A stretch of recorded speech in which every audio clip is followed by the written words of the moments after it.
అనకాపల్లి జిల్లా అనకాపల్లిలో కూటమి నాయకులు ఒకరోజు ప్రాచిత దీక్ష చేపట్టారు. డిప్యూటీ సీఎం పవన్ కళ్యాణ్ చేపట్టిన దీక్షకు మద్దతుగా నెహ్రూ జంక్షన్లో మంగళవారం ఉదయం 10 గంటల నుంచి సాయంకాలం 4 గంటల వరకు ప్రాచిత దీక్ష చేశారు.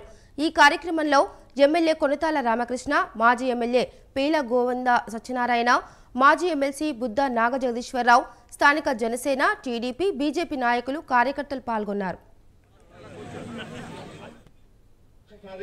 అనేది కాకుండా మనం దర్యాప్తు చేస్తుంటే ఇవన్నీ వెలుగులోకి వస్తా ఉన్నాయి.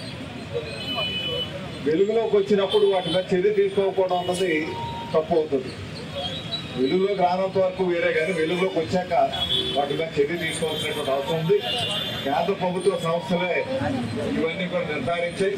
ఇందులో అపవిత్రమైనటువంటివన్నీ కూడా తెస్తాయని గతంలో చూస్తా ఉంటే బ్రిటిష్ టైంలో హిందువులకి తోటాలకి ముట్టు మాసం పెట్టి 1857లో సిపాయి తిరుగుబాటు జరిగింది. మొట్టమొదట బ్రిటిష్ వారి మీద తిరుగుబాటు చేసింది సిపాయిలు. ఎందువల్లంటే ఇటువంటి గొడ్డు మాంసాన్నే వాళ్ళు ఏంటంటే తోటాలకి తొడుగుల కింద పెట్టడం వల్ల తొడుగులు నోటుతో తీయాలి కాబట్టి అపవిత్రం చేశారని తిరుగుబాటు చేశారు అప్పుడు సిపాయిలు 1857లో.